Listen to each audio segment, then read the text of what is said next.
Hola.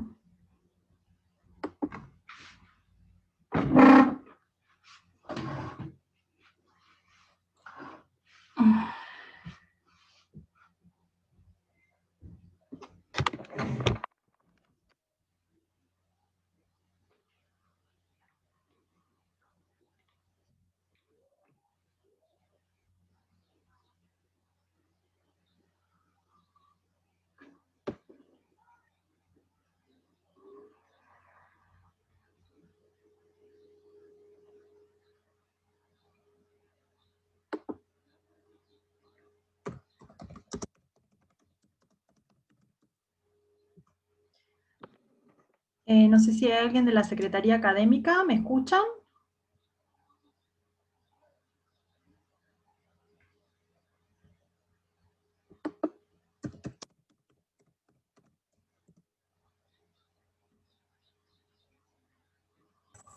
Sí, se escucha. Ah, perfecto.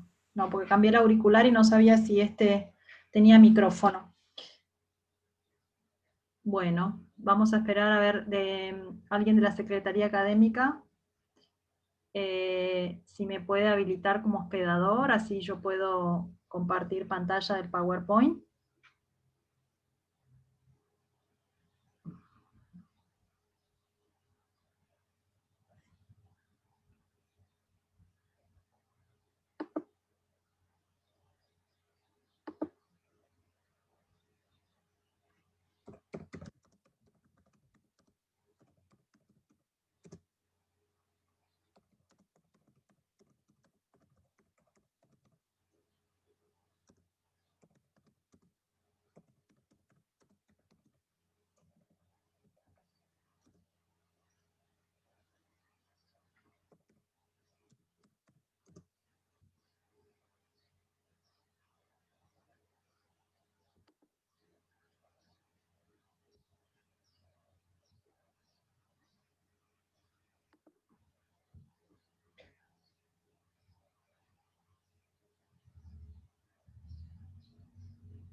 ¿Hay alguien de la Secretaría Académica que me habilite para poder comenzar la clase, chicos?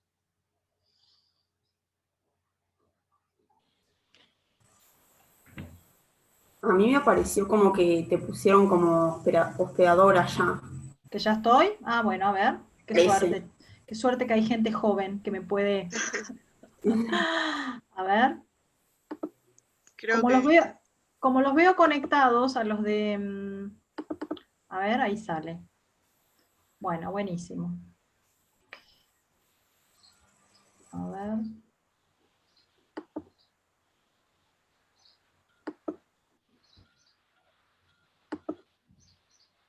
¿Cuántos estamos? Re poquitos, ¿no? ¿Cuántos hay conectados? A ver, ¿dónde puedo ver esto? 3. Ay, no somos nada. Bueno, esperamos un poquito más a ver si se conecta alguien. Así...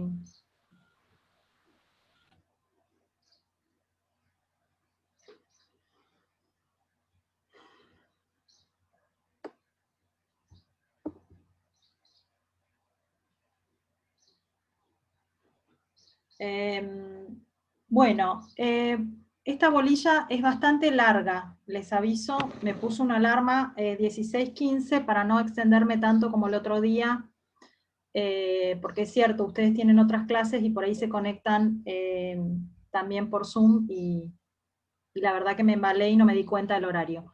Pero ustedes cualquier cosa me escriben o interrumpen avisándome que tienen otra clase para poder ir terminando, ¿sí? Les pido que me hagan ese favor. Hoy vamos a arrancar a ver la unidad 12, vamos a ver del apartado 1 a 3, y mañana seguimos con esta unidad, ¿sí? Ahí siguen ingresando algunos compañeros de ustedes. Bueno, esta es la unidad de responsabilidad parental, ¿sí? Responsabilidad parental que antes, con el código de Vélez, se llamaba patria potestad. Vamos a ver que esta unidad tiene importantes modificaciones o ha sufrido importantes modificaciones en el Instituto de la Patria Potestad, hoy llamado responsabilidad parental, y que ha sido fruto de todas las modificaciones que tuvieron que ver no solamente con la cuestión terminológica, sino con un cambio total de paradigma que se ha producido en el vínculo entre los padres y los hijos. Entonces, vamos a ver si me pasa la pantalla. Vamos a ver que este vínculo, espérenme que hay dos personas que tengo que admitir.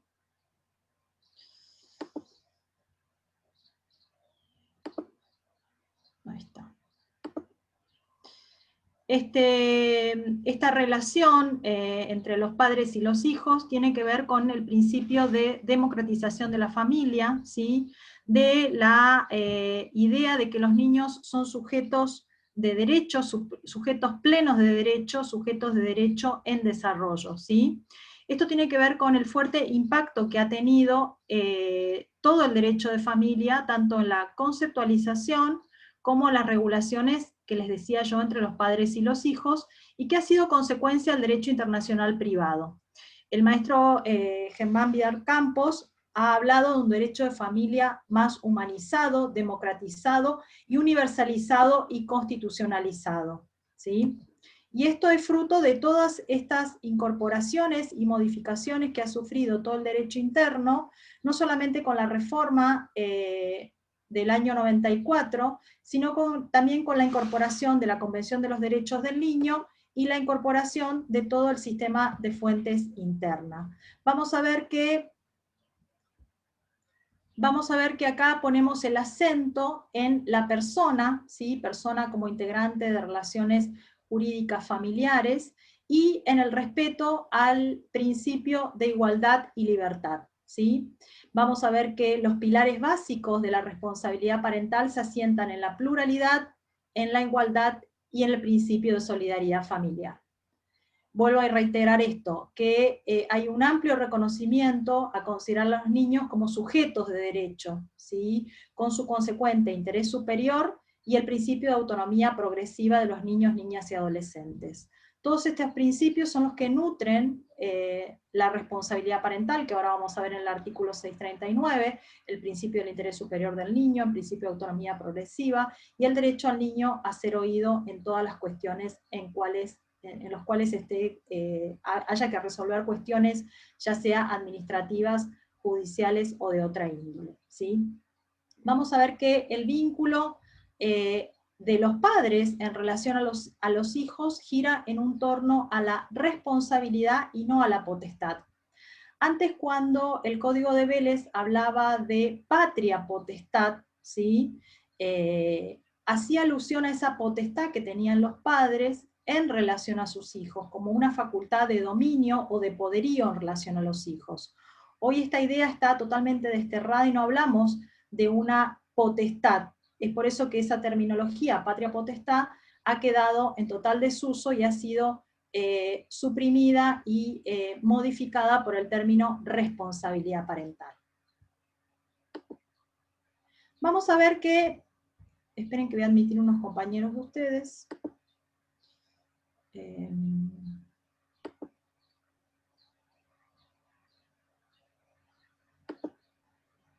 Vamos a ver que el término responsabilidad parental, como les dije antes, hay un cambio de terminología, ¿sí? Y este cambio de terminología tiene un fuerte valor simbólico y pedagógico al tener en cuenta la democratización de la familia y la concepción de los niños en edad de desarrollo y en pleno discernimiento. Discúlpenme, pero tengo varios que están esperando y me sale un cartel, dejar la ventana. Ahí está. Bien. Como les dije antes, se reemplaza el término patria potestad por responsabilidad parental. Perdón, tengo compañeros que me están esperando para aceptar, por eso ya estoy,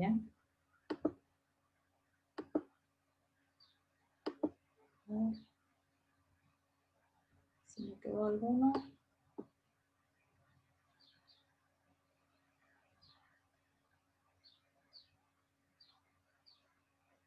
Bien, seguimos, perdone.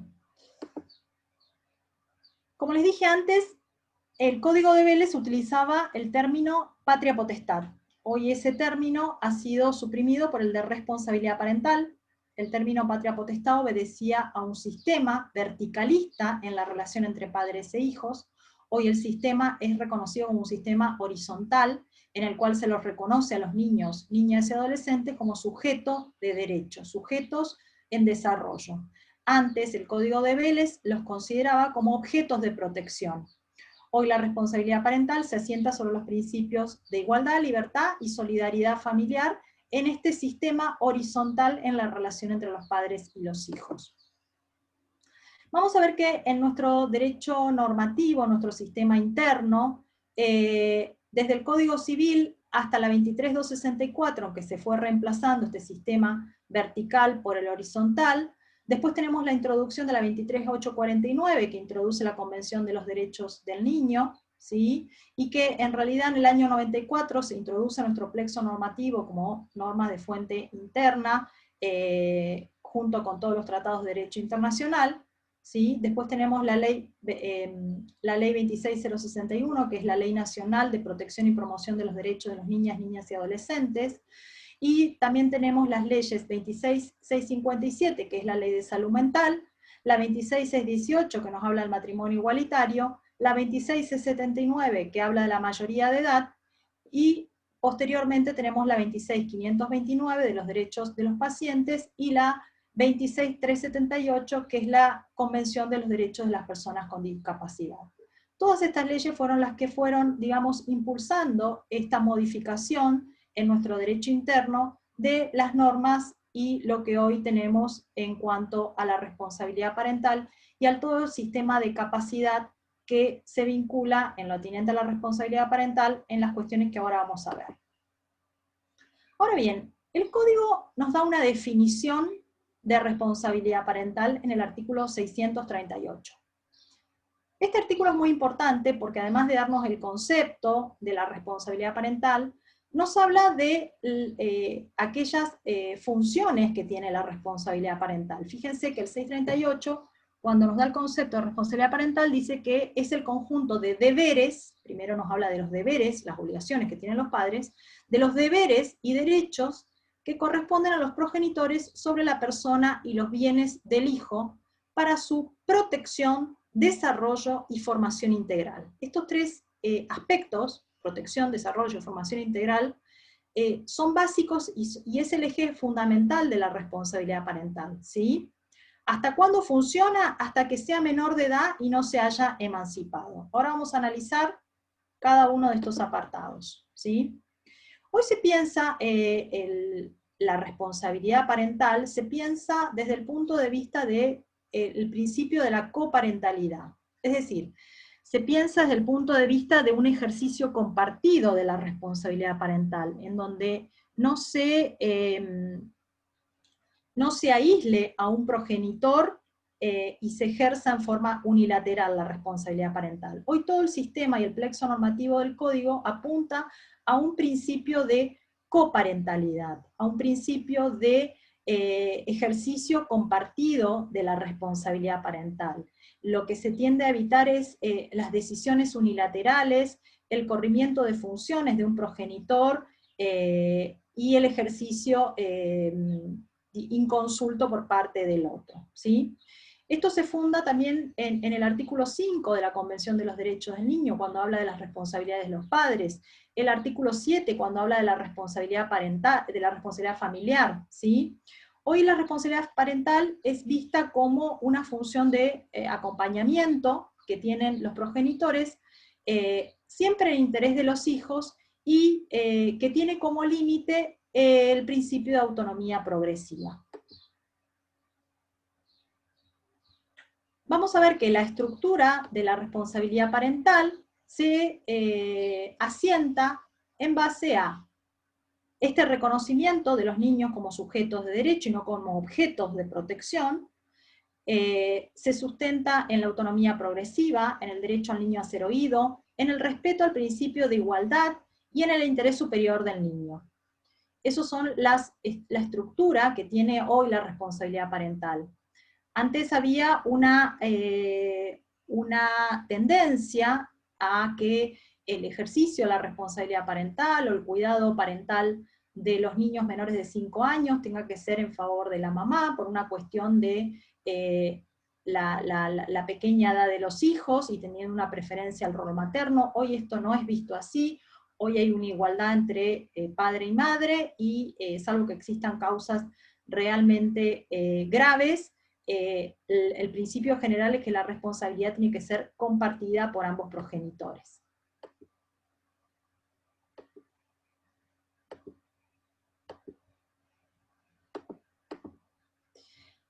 Estos principios o esta estructura sobre la cual se sustenta la responsabilidad parental, cuando vimos el artículo 638, que dijimos que tiene que tener en cuenta el principio de, o que tiene en miras la protección, el desarrollo y la formación integral del hijo menor de edad, tiene que ver con, por ejemplo, la función de protección tiene que ver con todas aquellas acciones que tiene el progenitor destinadas a la defensa y al cuidado del hijo, ¿sí?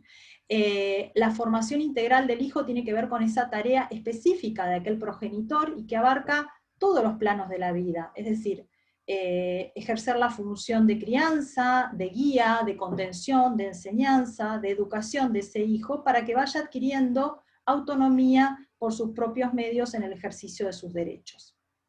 Y en cuanto al desarrollo del niño, en esto la Corte Interamericana de Derechos Humanos ha señalado que el niño tiene un plus de derechos, ¿sí?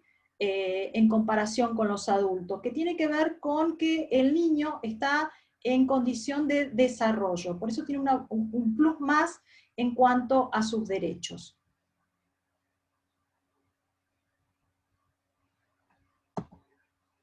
En este sentido también la Corte Suprema de Justicia también ha dicho, cuando ha hablado del niño como sujeto de derecho, ha dicho que el niño como sujeto de derecho pleno no se ha dejado de advertir que es un ser que transita un inacabado proceso natural de constitución de su aparato psíquico y de incorporación de arraigos, valores, principios y normas, que hacen a la convivencia en una sociedad democrática.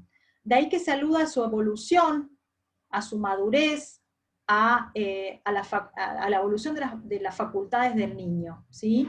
Por eso debe darse un impulso a su desarrollo, tanto mental, espiritual, moral y social, ¿sí? Y los estados deben garantizar ese desarrollo del niño. También los progenitores cumplen una función de orientación y guía de los hijos. Y esto tiene que ver con el ejercicio y la efectividad que tienen los padres en cuanto a los derechos que titularizan y que se encuentran obligados a respetar, ¿sí?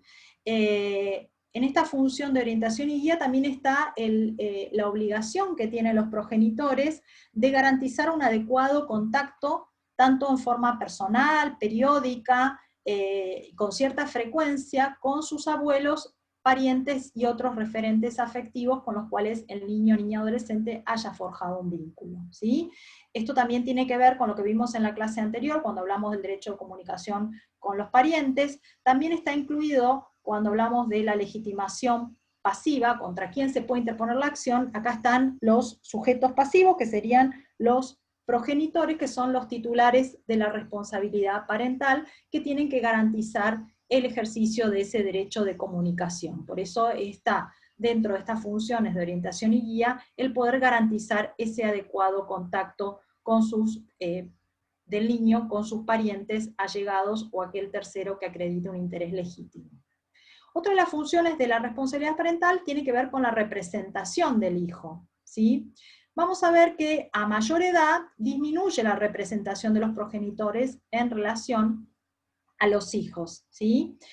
Pero en general cumplen una función de representación, sobre todo en aquellas cuestiones patrimoniales que puedan involucrarlo y que tienen en cuenta la administración del conjunto de los bienes de titularidad del niño o niña adolescente. Mañana vamos a ver en la clase que dentro de las facultades de administración que hay ciertos casos que los adolescentes, es decir, a partir de los 13 años, tienen ciertas facultades para poder administrar ciertos bienes que puedan ganar con el ejercicio de algún oficio o algún trabajo que puedan hacer, ¿sí? Pero en general las funciones de representación del hijo tienen que ver con esta representación que ejercen los padres, y que vamos a ver que está determinado también por distintas franjas etarias, que es lo que hoy el código reconoce teniendo en cuenta el principio de autonomía progresiva. Esta función también de acompañamiento de parte de los padres en relación a sus hijos tiene que ver con esta tarea de asistencia, de que los hijos vayan adquiriendo una vida independiente y estén preparados para una vida plena en sociedad. Vamos a ver que el Código Civil, a diferencia del Código Civil y Comercial actual, deja de lado digamos, el binomio de incapacidad y capacidad. Acá el Código Civil incorpora lo que se llama la capacidad de ejercicio, a diferencia de la capacidad de hecho y goce que tenía el Código Civil anterior, denominando antes a los menores e incapaces, y hoy habla de persona menor de edad sujeto de derecho, ¿sí? Con toda la connotación que tiene hoy el principio de autonomía progresiva que ya vamos a ver. Acá es muy importante, si bien vamos a ver dentro de la responsabilidad parental, vamos a arrancar con el artículo 638 en adelante, vamos a ver que no podemos dejar de lado los primeros artículos del código, sobre todo cuando habla de las personas incapaces de ejercicio, cuando mencionan el artículo 24, vamos a ver el 26 también es muy importante, que habla de que son incapaces de ejercicio la persona por nacer, la persona que no cuenta con la edad y el grado de madurez suficiente. Fíjense acá el código nos habla de la persona que no cuente con la edad y el grado de madurez suficiente, con el alcance de la sección segunda de este capítulo, la persona declarada incapaz por sentencia judicial en la extensión dispuesta en esa decisión.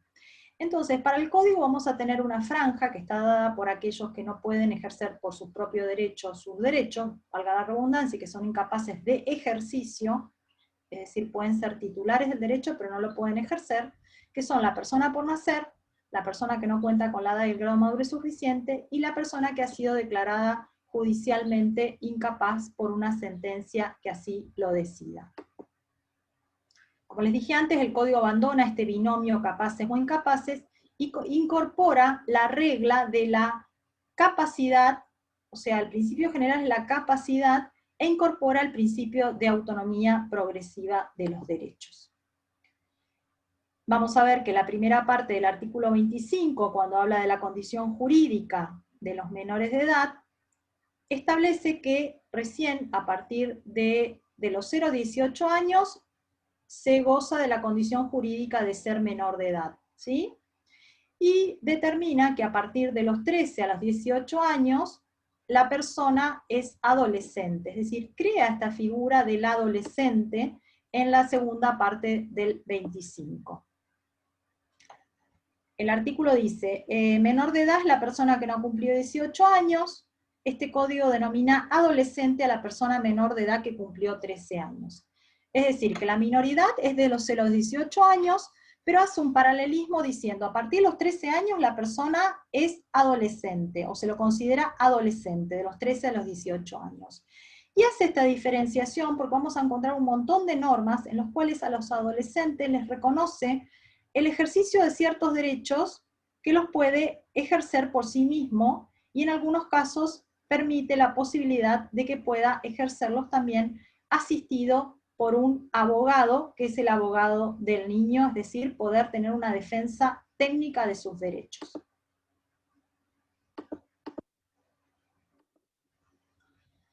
Bien, este principio de autonomía progresiva, que lo vamos a ver mucho, también está reconocido, o tiene también sustento, en el artículo 5 de la Convención de los Derechos del Niño, cuando nos establece que los Estados partes respetarán las responsabilidades, los derechos y los deberes de los padres, y en su caso de los miembros de la familia ampliada, de la comunidad según establezca la costumbre local, de los tutores u otras personas encargadas legalmente del niño, de impartirle en consonancia con la evolución de sus facultades, dirección y orientación apropiadas para que ejerza los derechos reconocidos en la presente convención.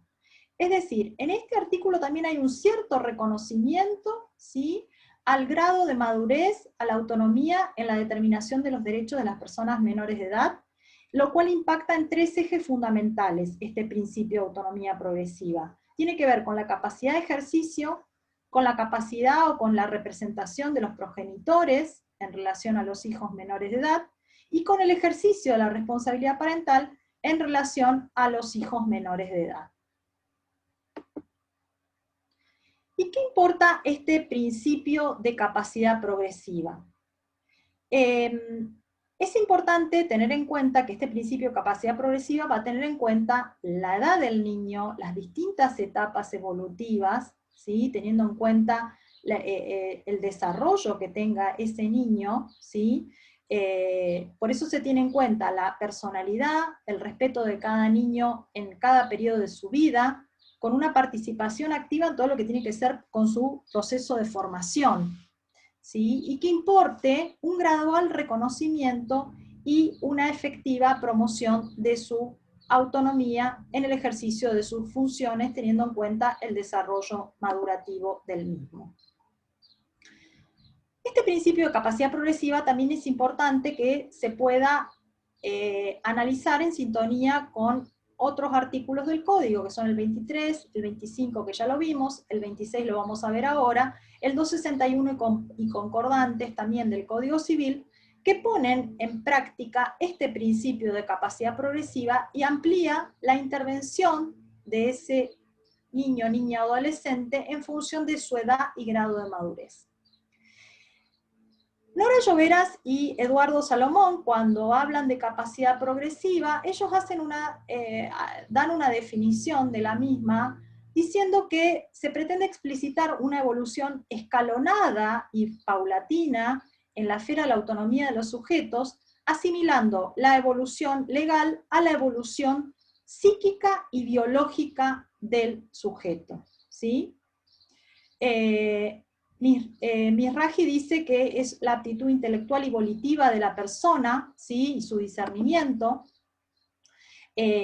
Nora Lloveras y Salomón lo que asimilan es a una escalera, es decir, a medida que va creciendo el niño, va evolucionando, escalando en su capacidad y en su aptitud para discernir determinados actos, teniendo en cuenta su edad, su capacidad y sus distintas posibilidades de ir entendiendo todas las cuestiones que les toca tomar decisiones y en las cuales hoy se les reconoce.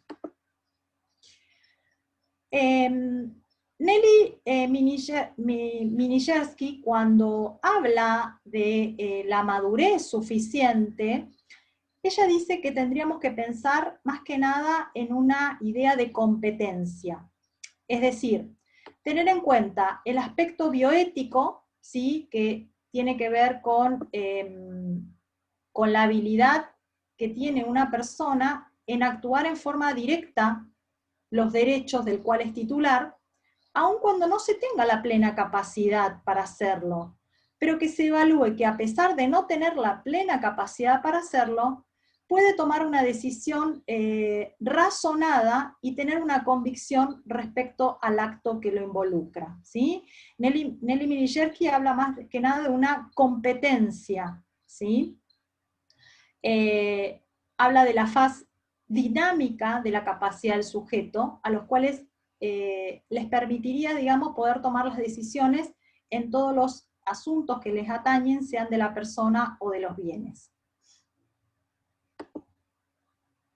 Entonces vamos a ver que la estructura de la responsabilidad parental, teniendo en cuenta este principio de capacidad progresiva, este principio de madurez suficiente para la realización de ciertos actos, ¿sí?, vamos a tener una función de representación que tienen los progenitores y que tiene que ver con esa llamada pequeña infancia, como dice el Comité de los Derechos del Niño en el observatorio número 7, ¿sí?, cuando falta o es escasa la madurez, una estructura de asistencia cuando estamos hablando de la adolescencia, es decir, a partir de los 13 años, en el cual hay una presunción de madurez para la realización de ciertos actos, y una cierta autonomía, ¿sí? Cuando podemos acreditar que el adolescente, por ejemplo, está comprendido en la franja etaria de los 16 a los 18 años, en la cual el Código Civil en el artículo 26 le faculta el ejercicio de ciertos actos, sobre todo para el cuidado del propio cuerpo, que ahora vamos a ver.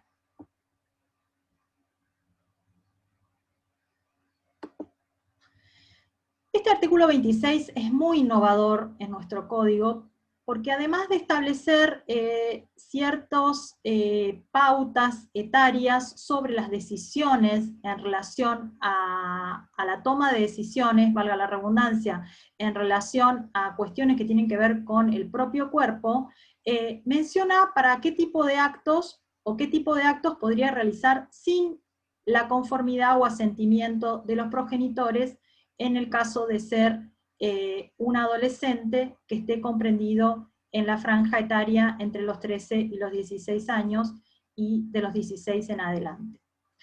El artículo 26 les dice: ejercicio de los derechos por la persona menor de edad. Dice, la persona menor de edad ejerce sus derechos a través de sus representantes legales. No obstante, la que cuenta con edad y grado de madurez suficiente puede ejercer, escuchen acá, nos habla de la autonomía progresiva y la capacidad para poder ejercer los derechos por sí mismo. Lo que cuente con edad y grado de madurez suficiente puede ejercer por sí los actos que le son permitidos por el ordenamiento jurídico. En situaciones de conflicto de intereses con sus representantes legales, puede intervenir con asistencia letrada, es decir, le da la posibilidad de la asistencia técnica letrada, que es el abogado del niño. La persona menor de edad tiene derecho a ser oída en todo proceso, ¿sí?, que le concierne, así como a participar en las decisiones sobre su persona. Se presume que el adolescente entre 13 y 16 años tiene aptitud para decidir por sí mismo aquellos tratamientos que no resultan invasivos ni comprometen su estado de salud, ni ponen en riesgo grave su vida o su integridad. ¿Sí? Ahora igual yo les traje un cuadrito para que lo veamos mejor. Si se trata de tratamientos invasivos que comprometen el estado de salud o que podrían afectar la integridad o la vida, el adolescente debe prestar su consentimiento con la asistencia de sus progenitores. El conflicto entre ambos se resuelve teniendo en cuenta el interés superior, ¿sí?, solo sobre la base de la opinión médica respecto de las consecuencias de la realización o no del acto médico. A partir de los 16 años, el adolescente es considerado como un adulto para las decisiones atinentes al cuidado de su propio cuerpo. ¿Sí? Entonces, acá la norma me está estableciendo, por un lado, cómo juega este principio de autonomía y esta presunción iuris tantum. Por un lado me está diciendo que la capacidad son incapaces, de hecho, las personas por nacer, la persona que no cuenta con edad de grado madurez suficiente, y va a tener la representación de los progenitores, ¿sí? Y después me establece un principio de capacidad progresiva. Van a ser capaces, en función de su autonomía progresiva, la persona que cuenta con edad de grado madurez, y teniendo en cuenta en relación al tipo de acto que va a realizar.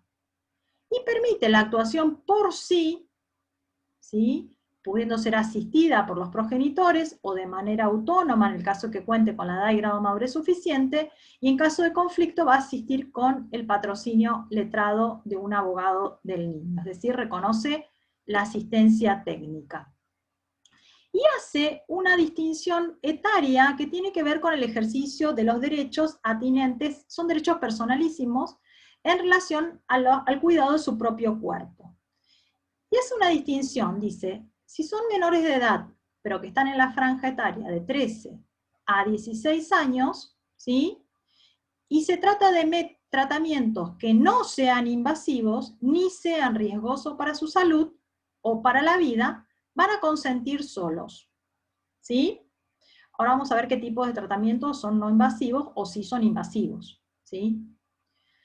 Si se trata de menores de 13 a 16 años, ¿sí?, y son tratamientos invasivos o ponen en riesgo la vida o la salud, esos actos los va a poder realizar el adolescente de 13 y 16 años, pero va a tener que estar asistido por sus progenitores. Es decir, no va a poder tomar la decisión en forma unilateral, sino que va a tener que estar asistido por sus progenitores. En este artículo 26 también distingue la franja etaria de 13 a 18 años, y dice, a partir de los 16 años es considerado adulto para las decisiones del cuidado de su cuerpo y de la salud. Y acá no dice si tiene entre 16 y 18 años y hace distinción entre un acto que sea invasivo o lesivo para el propio cuerpo. ¿Por qué? Porque equipara al mayor de 16 años con un adulto, ¿sí? Por lo tanto, no va a requerir conformidad de sus progenitores, ni encontrarse, ni pedir autorización del juez en caso de negativa a los progenitores, porque es considerado adulto para la toma de decisiones en relación a su propio cuerpo.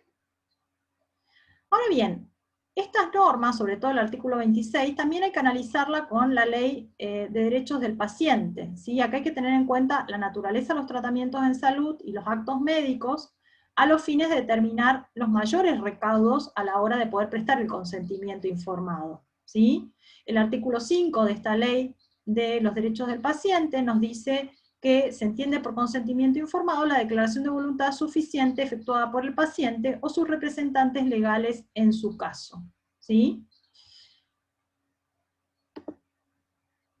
Y tenemos una resolución que es la 65 del 2015 del Ministerio de Salud de la Nación, que también es una resolución que está destinada a la interpretación de las normas del Código Civil para la atención de los menores de edad y las personas con discapacidad en ejercicio de sus derechos sexuales y reproductivos. Esta resolución establece normas de interpretación, ¿sí? Y establece la norma también de que siempre hay que aplicar el principio pro homine, ¿sí? Es decir, siempre en beneficio del paciente. Y teniendo en cuenta esta resolución 65, vamos a ver algunos actos que son considerados invasivos y riesgosos y algunos actos que no son considerados invasivos y riesgosos para la toma de decisiones por parte del adolescente o del menor de edad, de acuerdo a la franja etaria que se encuentre, si es que debe contar con la asistencia de los padres o hacerlo en forma independiente prestando solamente su consentimiento. Por ejemplo, se consideran actos que no son invasivos ni riesgosos para la persona, por ejemplo, la vacunación, porque es una medida de prevención sanitaria, la consulta a un médico, hacerse placas radiográficas o análisis médicos o ecografías, colocación de sutura, yeso, férula, bota ortopédica, todo lo que tenga que ver con la salud sexual y reproductiva también es considerada como actos no invasivos ni riesgosos. También ha sido considerada como no invasivo ni riesgoso, por ejemplo, la colocación del DIU, que está regulado en la resolución 65. Si se consideran actos invasivos y riesgosos, por ejemplo, los tratamientos oncológicos, o el supuesto de un adolescente que se niega a recibir transfusiones de sangre por motivos religiosos. El piercing también está considerado como un tratamiento invasivo y riesgoso, ¿sí? Estos son simplemente ejemplos, hay un montón que cada uno también tiene su regulación específica, pero a grandes rasgos serían estos los ejemplificativos. Ahora vamos a pasar a adentrarnos un poquito más a lo que es la responsabilidad parental. No podía dejar de lado estos puntos que tienen que ver con la autonomía progresiva y con los principios de capacidad y las posibilidades del ejercicio de los propios derechos en las cuestiones atinentes a la toma de decisiones relativas al cuidado del cuerpo por parte de los adolescentes y la franja etaria que establece el código, porque es algo que está en el programa y van a ver que esto vamos a ir repitiéndolo también a lo largo de esta unidad y de la unidad que viene. Uno de los principios, o mejor dicho, este artículo 639 habla de los grandes principios de la responsabilidad parental. Estos grandes principios de la responsabilidad parental los van a ver en muchas de las instituciones de familia, ¿sí? Los van a ver replicados en lo que es filiación, lo van a ver replicado en otras áreas en las cuales siempre tenemos que respetar estos principios, que son el interés superior del niño, la autonomía progresiva del hijo, conforme a las características psicofísicas, aptitudes, desarrollo, autonomía. A mayor autonomía, disminuye la representación de los progenitores en el ejercicio de los derechos de los hijos. Y el último principio es el derecho al niño a ser oído, y que su opinión sea tenida en cuenta según su edad y grado de madurez. Y el interés superior del niño, que es también uno de los principios rectores. Entonces, estos tres principios, interés superior del niño, autonomía progresiva, derecho a ser oído, cuando hablamos del interés superior del niño, vamos a ver que tiene su reconocimiento en la Convención de los Derechos del Niño, es decir, antes de la incorporación en el Código Civil y Comercial, este interés superior del niño, este principio ya estaba reconocido por distintos instrumentos internacionales. El artículo 3, cuando habla del interés superior del niño, refiere que este principio es una fórmula paradigmática, ¿sí? En la discrecionalidad que tienen todas las autoridades, en cuanto a que en toda medida concerniente o que haya que tomar alguna decisión, ya sea una decisión administrativa de bienestar social, los tribunales, órganos legislativos, tienen que tener un interés, tienen que tener, digamos, una consideración especial, que es tener en cuenta el interés superior del niño, ¿sí? Este interés superior del niño tiende a la plena satisfacción de sus derechos, ¿sí? La ley 26061 también, cuando nos habla del interés superior del niño, nos habla de la máxima satisfacción simultánea e integral de todos los derechos y garantías reconocidos, tanto por la ley 26061, enumerando también cuáles son esos derechos que hay que respetar. Otro de los derechos que tenemos que respetar, y que es un principio específico de la responsabilidad parental, es el derecho a ser oído, también reconocido tanto en el artículo 12 de la Convención de los Derechos del Niño, como en el artículo 24 de la 26061, ¿sí? Que este derecho a ser oído se condensa con el derecho a poder participar, con el derecho a poder expresar, opinar sobre las cuestiones que atañen a ese niño, niña o adolescente, ¿sí? Los niños, niñas y adolescentes tienen que ser informados, escuchados, y debe tenerse en cuenta todo lo que dicen en los asuntos que puedan encontrarse comprometidos o afectados, tales como cuestiones médicas, educacionales y jurídicas, ¿sí? La Corte Suprema de Justicia de la Nación, cuando habla del derecho del niño, dice que el derecho del niño es uno de los elementos o derechos vitales para la realización de los demás derechos humanos, ¿sí? Se trate de menores impúberes o menores adultos, como antes lo conceptualizaba el Código, debe garantizarse de manera efectiva el mismo, ¿sí? Debe garantizarse la participación activa de todo niño o niña adolescente en un proceso que lo atañe. Y vamos a ver que cuando analizamos aquellas figuras que comprende la responsabilidad parental, vamos a ver que el código regula lo que tiene que ver con la titularidad y el ejercicio de la responsabilidad parental, regula lo que tiene que ver con el cuidado personal de los hijos por parte de sus progenitores, y regula también la cuestión de la guarda otorgada por el juez a un tercero, ¿sí? Estas son las tres figuras que comprende la responsabilidad parental. Cuando hablamos de la titularidad y el ejercicio de la responsabilidad parental, ¿sí? Vamos a ver que cuando hablamos de la titularidad nos estamos refiriendo a ese conjunto de deberes y derechos que los progenitores tienen en carácter de representantes legales en relación a sus hijos, ¿sí? Cuando hablamos de la titularidad. Cuando hablamos del ejercicio de la responsabilidad parental, nos estamos refiriendo de la puesta en marcha, es decir, del actuar, del ejercicio concreto de esos derechos y deberes de los padres en la toma de decisiones y en los actos cotidianos de sus hijos menores de edad. Vamos a ver ahora, cuando analicemos el 641, que la titularidad de la responsabilidad parental importa a ambos progenitores cuando el niño tuviere ambos polos filiatorios, es decir, tuviera reconocimiento paterno y materno, ¿sí? Entonces la titularidad de la responsabilidad parental va a ser sobre ambos progenitores en forma conjunta o compartida, ¿sí? Salvo que solamente tuviera reconocimiento materno, o salvo que se le haya privado a alguno de los progenitores o se haya extinguido el ejercicio de la responsabilidad parental. Puede ser que haya tenido ambos reconocimientos y uno de ellos haya fallecido, o hubiera tenido el reconocimiento de ambos progenitores y a uno de ellos se le hubiera privado el ejercicio por los supuestos que la ley prevé para la privación de la responsabilidad parental. Vamos a ver que tampoco la ley hace distinción en cuanto al ejercicio de la responsabilidad parental, si tiene que recaer sobre la progenitora o sobre el progenitor, es decir, fundado en una cuestión de género. Vamos a ver que el ejercicio de la responsabilidad parental recae sobre ambos progenitores.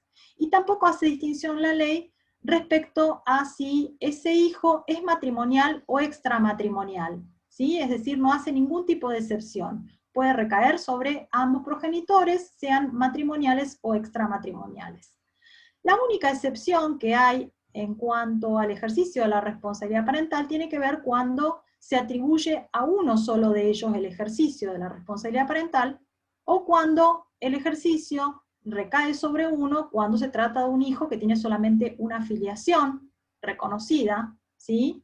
Y también el caso de que aun cuando haya tenido un vínculo, un reconocimiento, después se haya emplazado con el reconocimiento paterno, también la ley establece que el ejercicio de la responsabilidad parental va a ser unilateral. Ahora vamos a ver eso también. Este artículo 641 es muy importante porque establece distintos supuestos de cómo se da el ejercicio de la responsabilidad parental.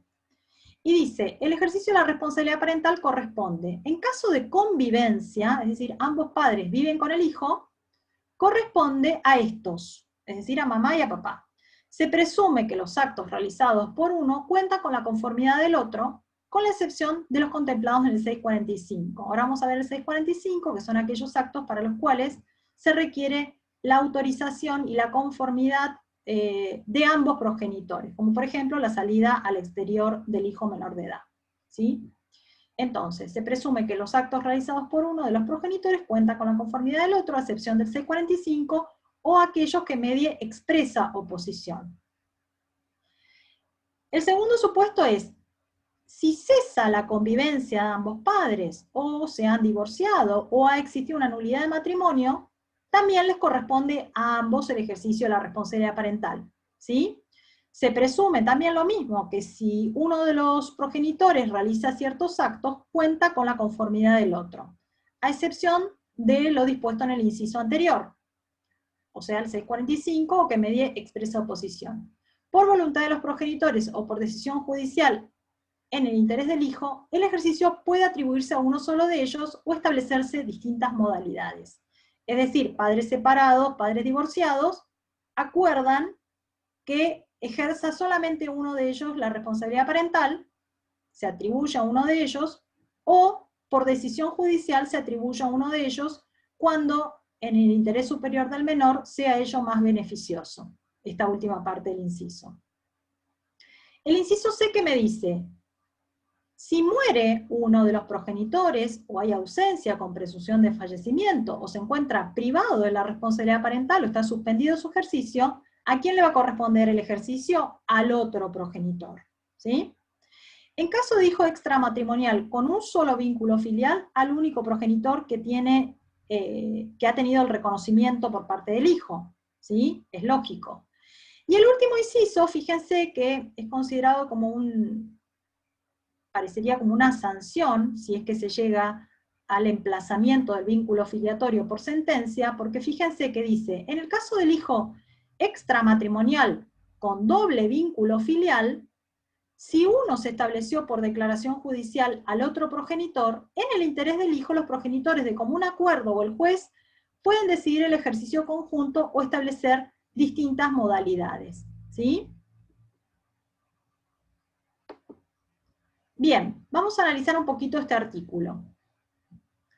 El inciso A nos dice, si el niño vive con ambos progenitores, obviamente el ejercicio de la responsabilidad parental le va a corresponder a ambos progenitores.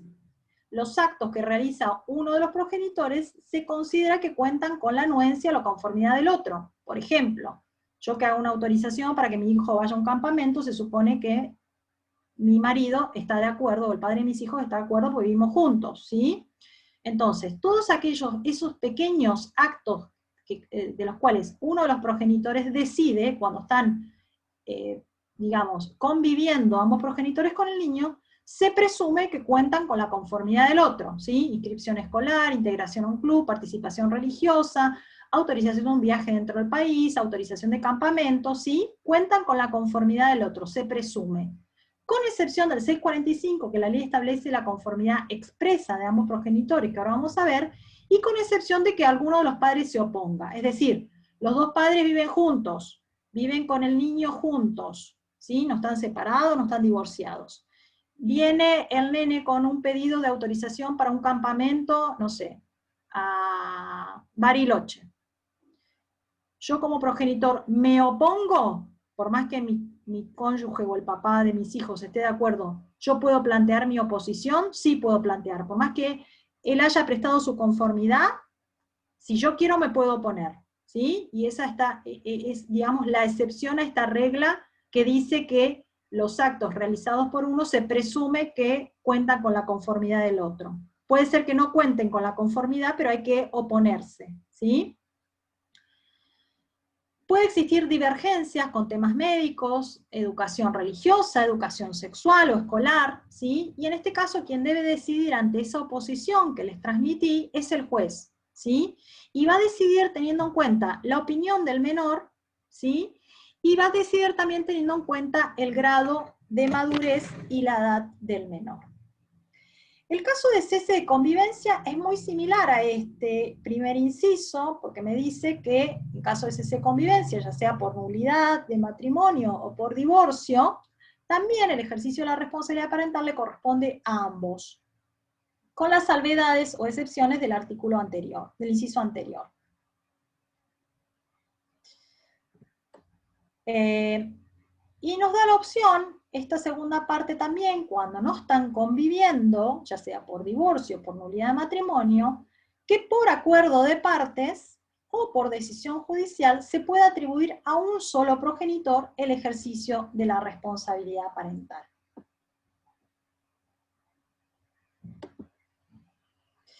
En caso de muerte, ausencia con presunción de fallecimiento, o privación o suspensión de la responsabilidad parental, le va a corresponder al otro, tanto la titularidad como el ejercicio, ¿sí? Va a haber un ejercicio unilateral de la responsabilidad parental. En el caso del hijo extramatrimonial también va a haber un único progenitor, que va a ser el que va a ejercer la responsabilidad parental. Si el niño tiene una única filiación, tanto la titularidad como el ejercicio va a ser unilateral o única. Si es caso de un hijo extramatrimonial con doble vínculo filial, pero que recién se pudo, digamos, emplazar ese doble vínculo filial por una declaración judicial, es decir, por una sentencia, también le va a corresponder al otro progenitor, es decir, al que reconoció al niño en forma primigenia. Y este último supuesto es cuando un niño tiene un único vínculo filial y después se emplaza por decisión judicial. Entonces, el sentido de ser de esta norma es que el ejercicio de la responsabilidad parental va a quedar en cabeza de quien ya tenía el lazo filial. Y que en el caso de que sea más beneficioso para el hijo que el ejercicio de la responsabilidad parental pueda ser ejercido en forma conjunta, no hay obstáculo para que así lo puedan acordar o que pueda decidir el juez esta posibilidad, teniendo en cuenta el interés superior del niño y teniendo en cuenta también las modalidades con las cuales se podrá ejercer, en su caso, la responsabilidad parental. Fíjense que dentro de lo que es todo el campo de la responsabilidad parental, siempre existen desacuerdos, ¿sí? No siempre es tan sencillo el ejercicio de la responsabilidad parental, sobre todo cuando hay padres separados, ¿sí? En el cual los desacuerdos son reiterados. Y esto también está regulado por el Código, en el artículo 642, en el que menciona que en caso de desacuerdo entre los progenitores, cualquiera de ellos podrá acudir al juez competente, quien deberá resolver por el procedimiento más breve que prevé la ley local, ¿sí? Previa audiencia con los progenitores, con intervención del Ministerio Público. Y establece una forma de sanción, o mejor dicho, de tirón de orejas para los padres, cuando los desacuerdos son reiterados. Y dice, si los desacuerdos son reiterados o concurre cualquier otra causa que entorpece gravemente el ejercicio de la responsabilidad parental, el juez puede atribuirlo total o parcialmente a uno de los progenitores o distribuir entre ellos sus funciones por un plazo que no podrá exceder de 2 años. ¿Sí? Y también le da la facultad al juez a poder ordenar medidas de intervención disciplinaria o interdisciplinaria, mejor dicho, o someter las causas a mediación. Es decir, ¿qué tipo de desacuerdos se pueden dar y que nosotros vemos mucho en el Poder Judicial? La vedette es la elección del colegio. Siempre, en diciembre, febrero, vamos viendo pedidos de medidas de no innovar o de mantener el statu quo actual relativo a la escolaridad del menor, desacuerdo de los padres porque uno lo quiere mandar a un colegio religioso y el otro no, desacuerdo de los padres porque uno lo quiere mandar a un colegio público y el otro lo quiere mandar a un colegio privado. Se ve muchísimo eso, muchísimo, y es una de las cosas que el juez tiene que resolver. ¿Cómo lo resuelve? Citando a las partes a audiencia, que cada uno exponga sus puntos de vista y por qué aluden a un cambio de colegio. Se cita al niño o niña adolescente para que exprese, porque, a ver, muchas veces también el cambio de colegio va acompañado de situaciones de bullying, hemos visto eso también, entonces se indaga al niño o niña adolescente cómo es la situación en el colegio, se piden informes a las autoridades educativas en el caso de que el niño o niña adolescente esté transitando por una situación de vulneración en el ámbito educativo, pero muchas veces también vemos que los desacuerdos o esta falta de acuerdo de los padres obedece o a cambios económicos, ¿sí? Que necesitan modificar digamos, la educación de los hijos. Muchas veces se pretende modificar la educación de los hijos por un cambio de domicilio que han sufrido y el colegio le queda muy lejos, y muchas veces lo hacen por hacerlo nada más y por generar conflictos. Pero bueno, en general se escucha al niño y en función de eso se resuelve. Entonces, también los desacuerdos pueden versar sobre tratamientos médicos, clínicos, ¿sí? Sobre educación escolar o religiosa, ya les dije, ¿sí? También muchos desacuerdos tienen que ver con el cambio de domicilio del niño fuera de la provincia o querer mudar la residencia del niño, lo que produce un cambio en el centro de vida y que genera una gran connotación en cuanto al sistema de vinculación con el otro progenitor que no se va con este niño que se quiere mudar su domicilio fuera de la ciudad. Entonces son un montón de cuestiones que generan desacuerdo y que tiene que resolver el juez. Bueno, como les dije, va a resolver por el procedimiento más breve previsto por la ley local, se fija audiencia, con intervención del Ministerio Público y con intervención del equipo técnico también. Se le da la facultad, como les dije acá, la posibilidad que si los acuerdos son reiterados, el juez puede disponer, ya sea que en forma parcial o total pueda ejercer la responsabilidad parental uno de los progenitores, o bien establecer un plazo que no podrá exceder de 2 años para que lo ejercite uno de los progenitores, atribuyendo el ejercicio de la responsabilidad parental. Otro tema muy importante que tiene que ver con la capacidad progresiva y con la autonomía progresiva es el reconocimiento que se le hace, o que hace el Código Civil hoy a los adolescentes. Tenemos una norma específica, que ya la vamos a analizar, que reconoce muchísimos derechos a los progenitores adolescentes, que antes, en la época del Código de Vélez, era totalmente distinta, ¿sí? Si un adolescente de 13 años se convertía en progenitor, ese niño que nacía quedaba bajo la tutela de los abuelos. Hoy no es así.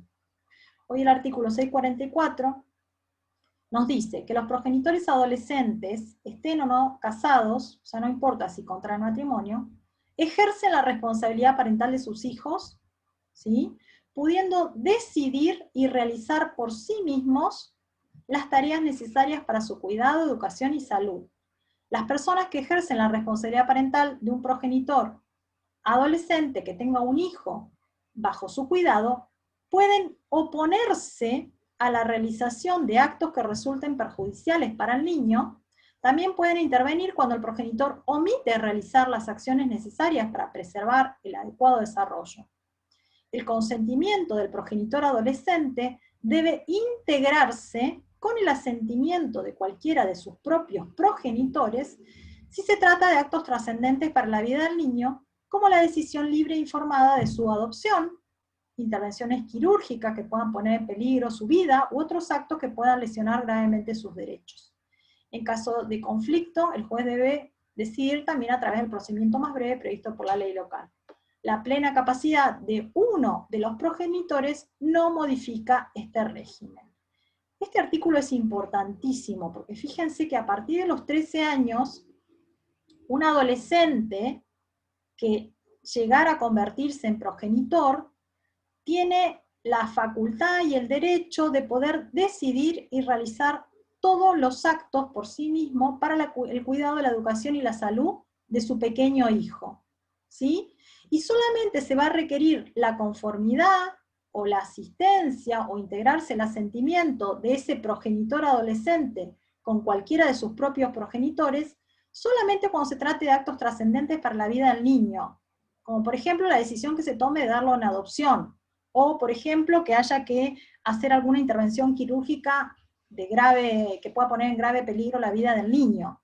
Y también se le permite a estos abuelos, ¿sí?, padres de este progenitor adolescente, a poder oponerse a la realización de ciertos actos que puedan resultar lesivos a la vida de ese niño, o denunciar aquellas omisiones en que incurran su hijo progenitor adolescente. Entonces, acá no importa si estos progenitores están o no casados, o si uno de los que forman parte por ahí de la familia pudieran ser mayores de edad, ¿sí? Comprende a los adolescentes entre 3 y 18 años, ¿sí? Tienen absoluto derecho para realizar todos los actos de la vida cotidiana de sus hijos, ¿sí?, relativos a la crianza y a la educación, ¿sí? Van a tener que contar con el asentimiento o la conformidad de cualquiera de los progenitores, ¿sí?, cuando sean actos de envergadura o puedan poner en riesgo la vida del niño, como por ejemplo la decisión de darlo al niño en adopción o la realización de ciertos actos quirúrgicos, ¿sí? Y se les da la facultad a aquellos padres de los progenitores adolescentes digamos, a poder oponerse ante la realización de ciertos actos que puedan perjudicar la vida del pequeño niño, o, disculpen, o se omita la realización de ciertos actos, o puedan oponerse a la realización de actos perjudiciales.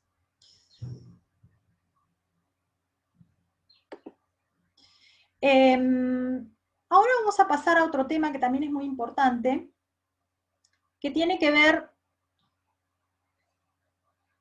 con este artículo 645 que... Profe, tiene una pregunta en el chat. Sí, ay, perdón. Espera que encuentre el chat. A ver.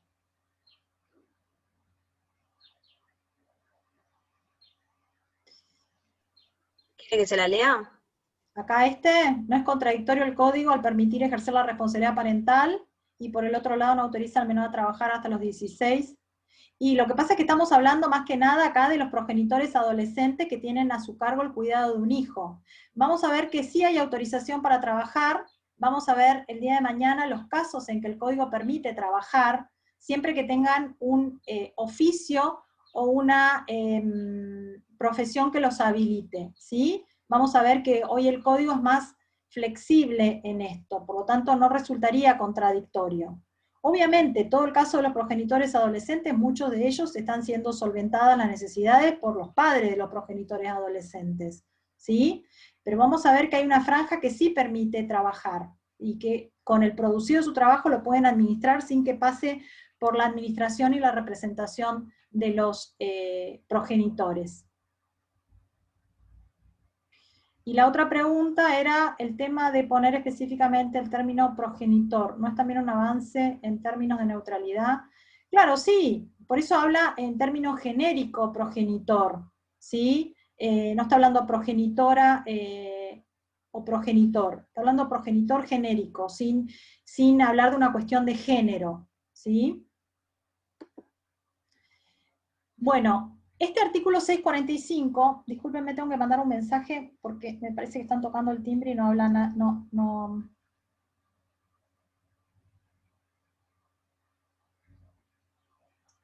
Un segundo, ¿eh?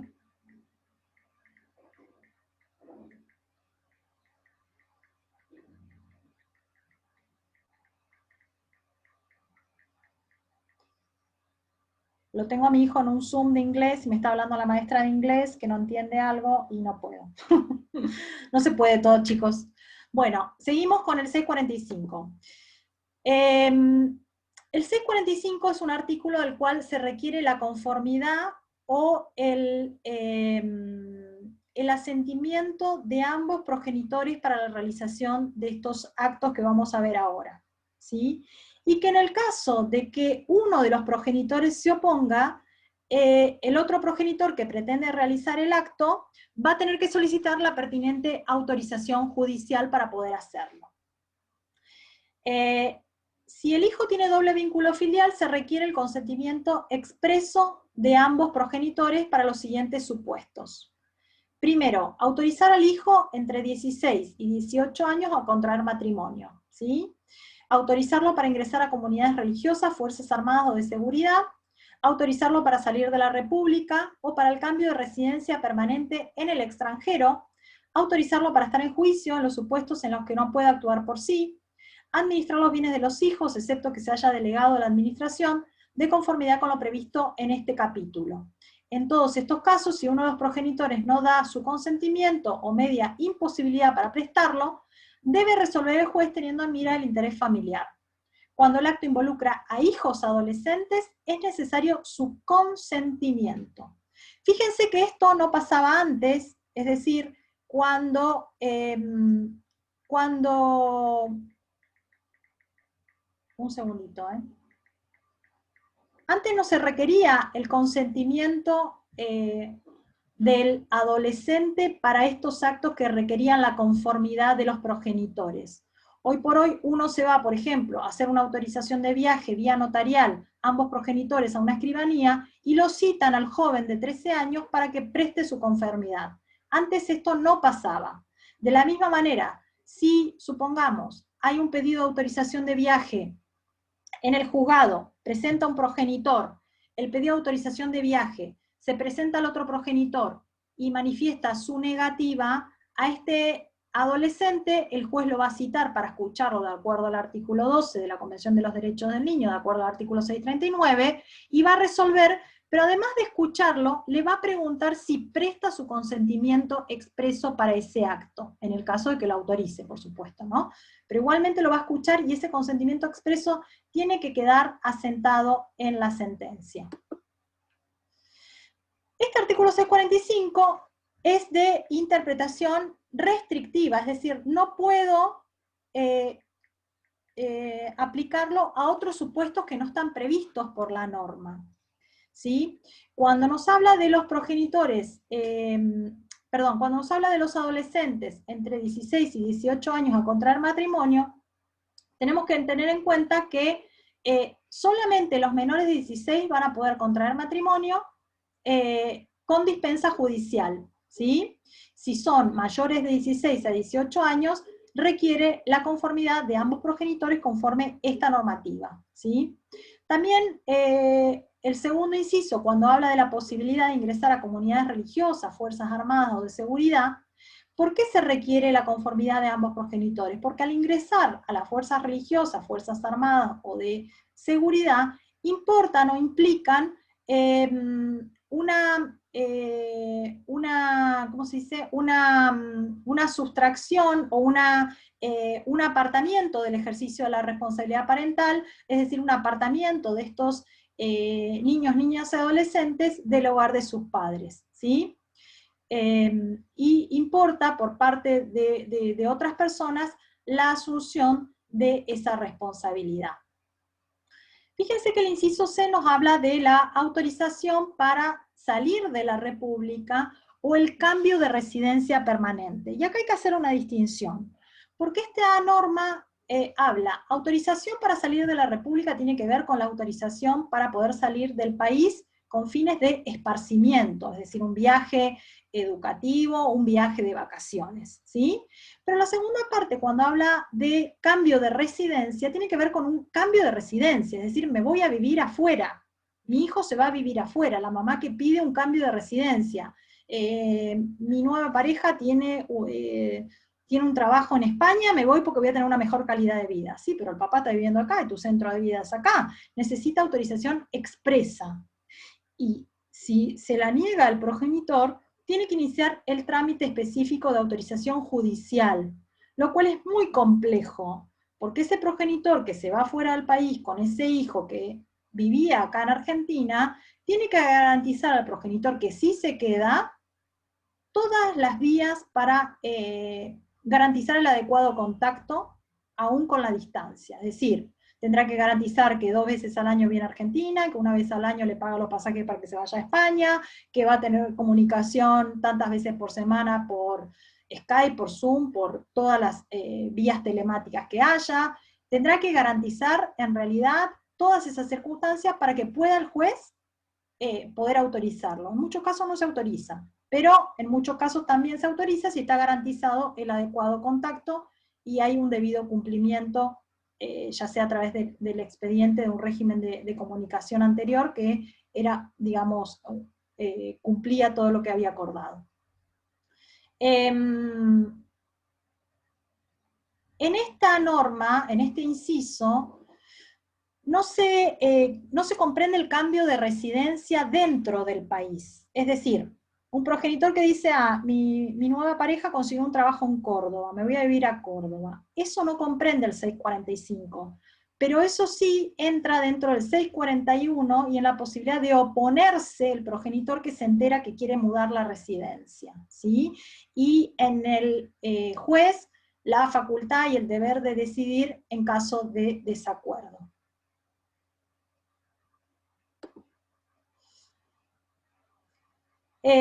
La posibilidad de actuar, de que el hijo esté en juicio en supuestos en que no puede actuar por sí, tiene que ver con el artículo 677, cuando los progenitores son demandados, cuando los hijos, perdón, son demandados, se presume que el hijo que tiene 13 años cuenta con autonomía para poder intervenir en un proceso juntamente con sus progenitores de manera autónoma con asistencia letrada, ¿sí?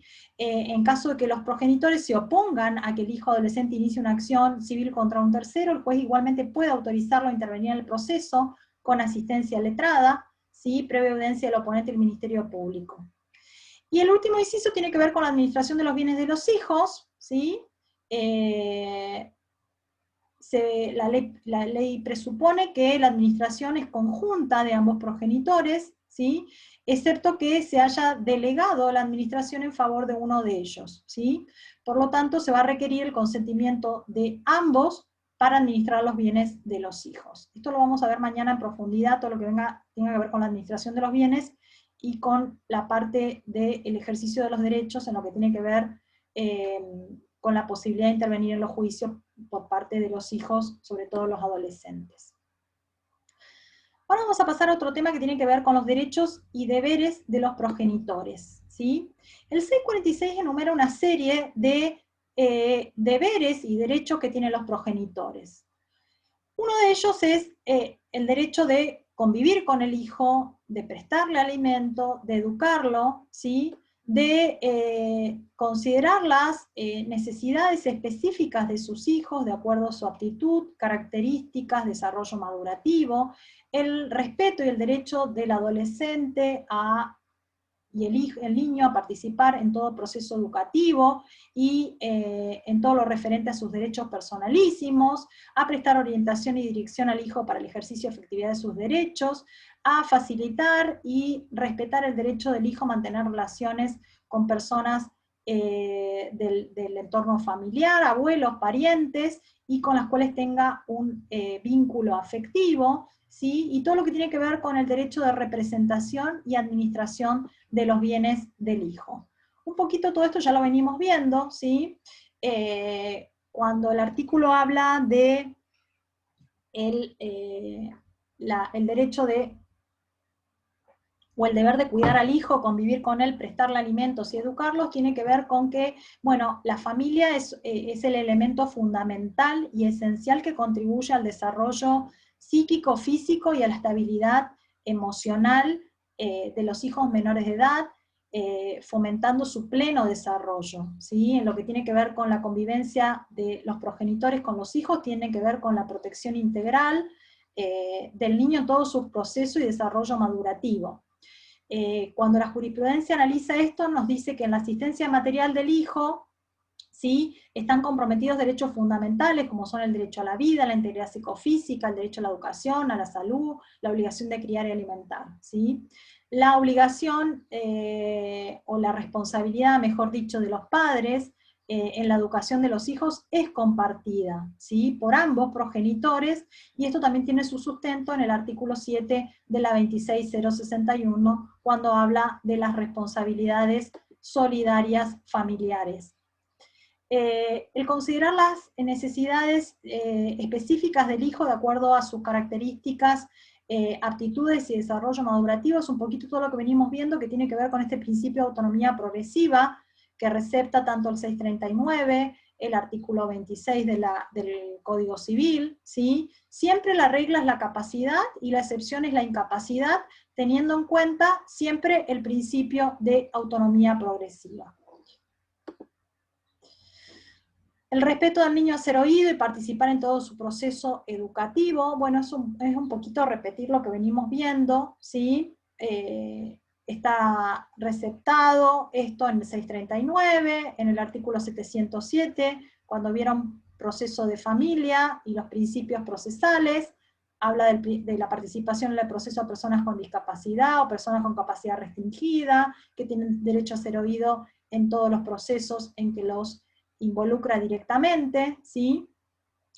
El inciso D, cuando habla prestar orientación y dirección al hijo en el ejercicio y la efectividad de sus derechos, dijimos que una de las funciones de la responsabilidad parental es la protección, desarrollo y formación integral, ¿sí?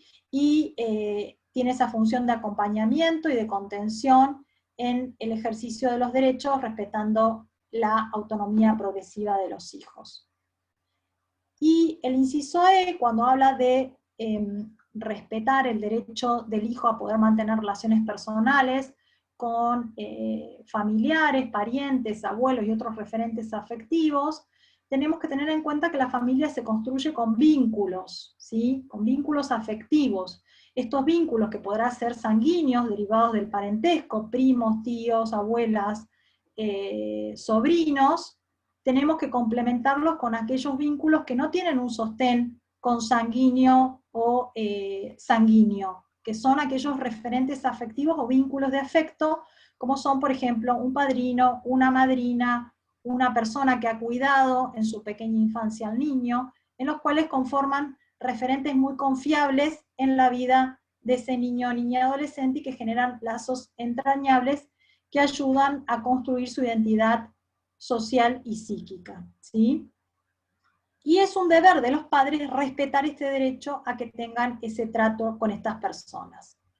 El último inciso tiene que ver con la administración y representación del patrimonio del hijo, que obviamente, si el hijo no tiene grado y madurez suficiente, lo va a hacer el representante legal, que son los padres, y en el caso que tuviera edad y grado madurez suficiente, en algunos casos podrá hacerlo el hijo a quien podrá intervenir también con patrocinio letrado. Este es un artículo que está en el código, dentro del título de la responsabilidad parental, y tiene que ver con la prohibición que establece en forma expresa, categórica, el código de la prohibición de malos tratos, ¿sí? Antes el Código Civil permitía un cierto poder de corrección, que no era entendido como que permitía los malos tratos, pero sí permitía que los padres tengan cierto poder correctivo en los hijos para poder, digamos, educarlos, ¿sí? Pero hoy se prohíbe en forma expresa este poder de corrección, ¿sí? Y prohíbe prohíbe el castigo corporal en cualquiera de sus formas. Los malos tratos y cualquier hecho que lesione o menoscabe psíquica o físicamente a los niños y adolescentes. Los progenitores, dice, pueden solicitar el auxilio de los servicios de orientación a cargo de los organismos del Estado. Es decir, se da la facultad a los progenitores, en caso de estar en una situación muy apremiante, de poder acudir a los servicios de orientación, es decir, a un servicio local de protección de los derechos del niño, o de cualquier órbita estatal, a pedir ayuda, ¿no? Para poder ver de qué manera resuelven la cuestión, evitando cualquier castigo corporal o psicológico de los niños, ¿sí? Queda desterrada la violencia como herramienta disciplinaria y correctiva en el marco de las relaciones paterno-filiales, ¿sí? Englobándose en este concepto todo acto lesivo de la integridad personal, moral o psicológica y de dignidad de los niños, niñas y adolescentes, ¿sí? El Comité de los Derechos del Niño, en el Observatorio número 8 del 2006, define al castigo corporal como aquel castigo físico o corporal o físico, como todo castigo en el que se utiliza una fuerza física que tiene por objeto causar un grado de dolor o malestar, aunque sea leve. Por ejemplo, un manotazo, una bofetada, una paliza con la mano o algún objeto. Profe, yo tengo una pregunta con esto. Sí. Porque con el tema de, por ejemplo, en que incurra una lesión, por ejemplo, grave o incluso peor, ahí ya entraría en la parte penal, ¿no? Uh-huh. Ahora, sí. ¿cómo? En realidad es como que correría por dos vías, ¿sí? Si ocurre esto, generalmente la persona a la cual, bueno, toma conocimiento que uno de los progenitores lesiona al otro hijo, hace una denuncia en la comisaría de la mujer, y en la comisaría de la mujer directamente le consultan a ese progenitor si quiere hacer la denuncia penal, ¿sí? Y se hace un formulario en el cual se deja sentada la denuncia y se insta la acción penal por lesiones, por ejemplo, y eso corre por la vía penal, ¿sí? Pero por el otro lado, en la denuncia civil que se hace ante la comisaría de la mujer, en la cual ese progenitor puede pedir una restricción de acercamiento, es decir, que ese progenitor que lesionó a ese hijo no se acerque, ¿sí? Y si tuviera una causa de fondo, es decir, un sistema de comunicación o un cuidado personal de hijo, ¿sí? Seguramente se va a convocar a una audiencia porque el hecho de dictar una restricción de acercamiento importa que ese sistema de comunicación quede interrumpido, ¿sí? Entonces, bien, la investigación de ese delito penal va a correr por la vía penal, por decirlo de alguna manera, ¿sí? Y lo que tiene que ver con la interrupción del sistema de comunicación o el dictado de una medida de restricción de acercamiento va a ir por la vía de familia, ¿sí? Bien. No sé si contesté tu pregunta. ¿Ibas ahí apuntado? Sí, lo que por ahí me intrigaba más es el tema probatorio, porque, por ejemplo, o sea, ¿cuál es el límite para, porque por ejemplo en los temas penales, o sea, muchas veces por ahí no se constata que hubo efectivamente una lesión, por más de que, por un tema probatorio? Es muy probable que no se constate el tema, la prueba, digamos, ¿sí? Porque muchas veces la violencia es psicológica. Entonces, ¿de qué manera se podría constatar eso? Y con alguna intervención psicológica, ¿sí? Que eso lo hacemos en el ámbito de familia. O sea, muchas veces estas cuestiones se dan en el ámbito de familia, por ejemplo, ya existiendo un expediente de cuidado personal, que es lo que antes se llamaba tenencia de hijos, que es otra de las cosas que modificó el código, ¿sí? Esta filmina que ustedes ven que dice cuidado personal, antes era tenencia de hijos, hoy se llama cuidado personal. Entonces se hace la denuncia ahí, se pide una restricción de acercamiento, se fija una audiencia, se da intervención al equipo técnico y se trata de indagar si realmente ese hecho ha ocurrido o no. ¿Por qué? Primero porque está un nene en el medio. Segundo, porque, digamos, va a haber una suspensión de un sistema de comunicación con el agravante de que si es mentira, también se está perjudicando a ese padre que no va a poder ver a su hijo. ¿Sí? Entonces, es una cuestión que a veces es muy difícil de probar, ¿sí? Sobre todo para tener una sanción penal.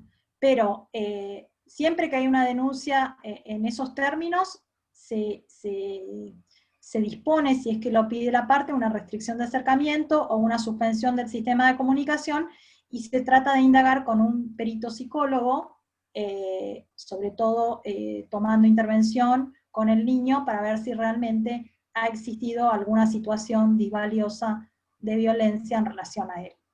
¿Sí? Bien, gracias.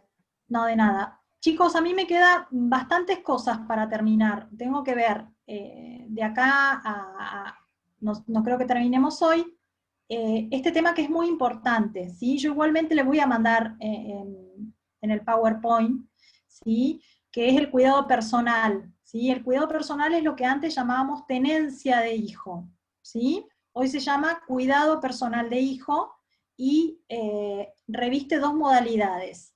Les digo así muy cortito: cuidado personal compartido y cuidado personal unilateral, ¿sí? La regla del código es el cuidado personal compartido, y la modalidad que el código, digamos, establece como regla es el cuidado personal compartido bajo la modalidad indistinta, ¿sí? Si quieren yo sigo un poquito más, y si no cortamos acá y les dejo el Power para que lo terminen. Quedaría este tema de cuidado personal y quedaría plan de parentalidad, que es otra de las innovaciones que trajo el código. Ustedes díganme y yo sigo hasta las 1:30 si es que no tienen clase, o cortamos acá la clase, como ustedes me digan. Escucho opiniones. Díganme, por favor. A ver, ¿alguien puso algo en el chat? No se animan a hablar. Para mí está bien también, tengo penal recién a las 5.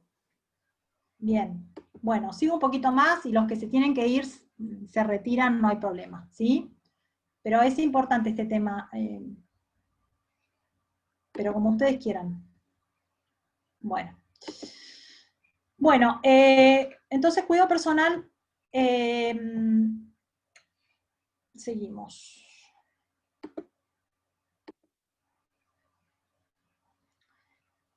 El cuidado personal se refiere a los deberes y facultades que tienen los progenitores referentes a la vida cotidiana del hijo, ¿sí? El cuidado personal nos viene a reemplazar el término anterior que tenía el Código de Vélez, que era tenencia de hijo, ¿sí? Entonces, vamos a ver que hay todo un cambio de terminología, como les dije antes. Teníamos lo que se llamaba patria potestad, pasó a llamarse responsabilidad parental. Lo que se llamaba tenencia de hijo, hoy se llama cuidado personal de hijo, ¿sí? También se utilizan otros términos que son asimilables al cuidado personal de hijo, que tienen que ver con convivencia con el hijo o residencia habitual del hijo, ¿sí? El cuidado personal del hijo conjuga dos derechos básicos, fundamentales. Por un lado, lo que tiene que ver con el derecho de los hijos a mantener una relación equilibrada y continua con ambos progenitores, ¿sí? Y por el otro lado, este derecho, deber de los padres en la crianza y educación de los hijos en ejercicio de la responsabilidad parental, ¿sí? La ley, el Código Civil y Comercial, privilegia el cuidado personal compartido del hijo. Este sistema del cuidado personal compartido del hijo es el mejor sistema, ¿sí?, que asegura el derecho constitucional del hijo de poder mantener relaciones personales con ambos progenitores, ¿sí? Con ambos progenitores en un pie de igualdad y respetando el principio de coparentalidad. El 649 nos habla de las clases y las modalidades del cuidado personal.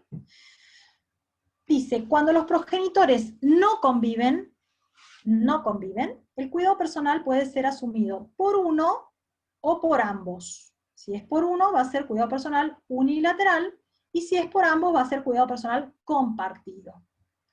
Y el 650 nos establece las modalidades del cuidado personal compartido. Dice, el cuidado personal compartido puede ser alternado o indistinto. El cuidado alternado, el hijo pasa periodos de tiempo con cada uno de sus progenitores, según la organización y posibilidades de la familia. En cambio, en el indistinto, el hijo reside de manera principal en el domicilio de uno de los progenitores, pero ambos comparten las decisiones y se distribuyen de modo equitativo las labores atinentes a su cuidado. Entonces, tenemos cuidado personal, lo que antes llamábamos tenencia de hijo, puede ser compartido, que esta es la regla, o unilateral, ¿sí? Cuando lo ejerce uno de los padres. Compartido, ambos progenitores, aun cuando estén separados, divorciados. Y el compartido, que es la regla, puede ser indistinto o alternado. La regla del Código Civil es el cuidado compartido, indistinto. Esa es la preferencia del Código, ¿sí? La modal indistinta, la preferencia del Código Civil, el hijo tiene su residencia en el domicilio de un progenitor y ambos comparten las decisiones y se distribuyen de modo equitativo las labores atinentes a su cuidado. En la modalidad alternada, es decir, cuidado personal compartido alternado, el hijo pasa periodos de tiempo con cada progenitor según la organización de la familia, ¿sí? ¿Qué ventajas tiene el cuidado personal compartido? Mantiene los lazos de afectividad con ambos padres. Ambos padres se implican de una manera directa en todos los aspectos que tienen que ver con la educación y el desarrollo de sus hijos, ¿sí? Atenúa el sentimiento de pérdida, de culpa, padecido por el otro progenitor, ¿sí? Favorece la distribución equitativa de roles dentro de lo que es la falta de convivencia, reduce la litigiosidad de los padres, evita los conflictos que se puedan generar en el ámbito de la corresponsabilidad, evita los padres periféricos, favorece la participación de ambos en el periodo de crianza y de educación, nivela las situaciones de competencia entre los padres, evita la posición de los hijos del respeto o el debido respeto a las lealtades, ¿sí? Y le importa a los progenitores el reconocimiento a poder tomar decisiones y distribuir las responsabilidades inherentes al ejercicio de la responsabilidad parental. Este cuadrito después léanlo, es las posibles variantes que se pueden dar teniendo en cuenta la titularidad, el ejercicio del cuidado personal, como pueden ser, jugado con los artículos 650, 651 y 641, después véanlo en detenimiento, así vamos terminando. El 651 cuando nos habla de las reglas generales, ¿sí? Habla de este principio, ¿no? De que el juez debe otorgar, si tuviera que decidir, como primera alternativa, el cuidado personal compartido con la modalidad indistinta, ¿sí? Excepto que esto no sea posible o sea perjudicial para el hijo, ¿sí? Entonces, ¿cuándo se va a hacer operativo este cuidado personal compartido? En caso de ruptura, ¿sí? O por libre determinación de los progenitores, o por decisión judicial, ¿sí? ¿Cuándo no va a ser compartido? Es decir, ¿cuándo se va a permitir un cuidado personal unilateral? Cuando sea inconveniente para el hijo, ¿sí? Cuando no sea posible o sea perjudicial para el hijo. Otro tema es el derecho deber de comunicación. Es decir, si se hubiera atribuido a uno de los progenitores el cuidado personal unilateral, el otro progenitor tiene derecho a tener una debida comunicación con ese hijo, ¿sí? Esto está regulado en el 652 cuando nos habla del derecho deber de comunicación. Dice, en el supuesto de cuidado atribuido a uno de los progenitores, el otro tiene el derecho y el deber de fluida comunicación con el otro hijo, ¿sí? Es un derecho de carácter subjetivo, de contenido extrapatrimonial, recíproco, inalienable e irrenunciable, ¿sí? Consiste en la facultad de poder mantener un trato frecuente, regular, directo, por distintos medios, ¿sí? No es el llamado derecho de visita, no es un régimen de visita, no se va de visita a la casa del papá, no se va de visita a la casa de la mamá. La idea del derecho de comunicación consiste en compartir vivencias, compartir espacios, comunes o no comunes, compartir ámbitos familiares, ámbitos recreativos, ámbitos educativos, ¿sí? En el ámbito de una adecuada intimidad y reserva, ¿sí? No hablamos más de un derecho de visita, no hablamos más de un régimen de visitas, hablamos de un derecho de comunicación. ¿Por qué? Porque este término es más amplio que el régimen de visita. ¿Qué pasa con el incumplimiento? Bueno, esto del incumplimiento lo vimos también en la clase pasada, todas las herramientas que tienen para poder hacer cumplir un sistema de comunicación, ¿sí? Ya hablamos de las sanciones pecuniarias, de las multas, de las astreintes y de todas las medidas razonables que el juez podrá adoptar a requerimiento de las partes.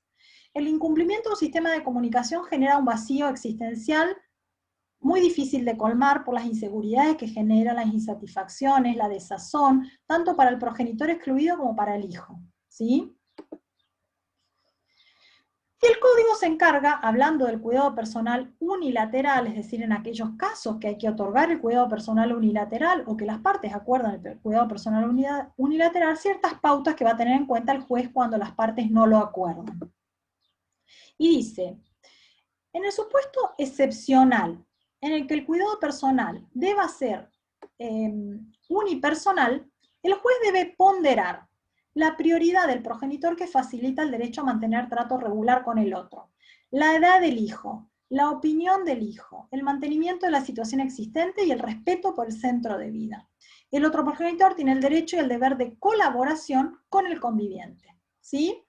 Entonces, acá lo que se va a dar prevalencia es respetar ese centro de vida de ese hijo, es decir, respetar su casa-habitación, su barrio, la compañía de sus amigos, la cercanía al club deportivo al que asiste, es decir, a donde él en su primera infancia ha tenido sus vínculos más significativos, ¿sí? Es lo que se va a tratar de respetar cuando habla de respetar el centro de vida del niño.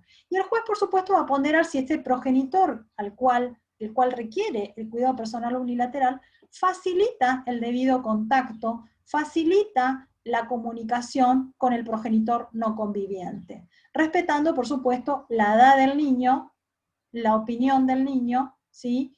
Y este deber de colaboración que tendrá que tener como contrapartida el otro progenitor, ¿sí? Bueno, esto ya lo dije recién. Otro artículo muy importante que trae el código es el 654, ¿sí? Que no estaba en el código de Vélez y que tiene que ver con el deber de informar, ¿sí? Este deber de informar tiene que ver con el ejercicio de la responsabilidad parental y que es muy importante. Cada progenitor debe informar al otro sobre las cuestiones de educación, salud y otras relativas a la persona y bienes de su hijo. Hay padres que no saben quién es el pediatra del hijo, hay padres que no saben a qué colegio concurre su hijo, hay padres que no saben ni dónde viven sus hijos. Hay padres que no saben si tienen una enfermedad, hay padres que no saben que su hijo es diabético, hay padres que no saben nada. Y esto tiene que ver con el deber de informar, ¿sí? El deber de dar a conocer.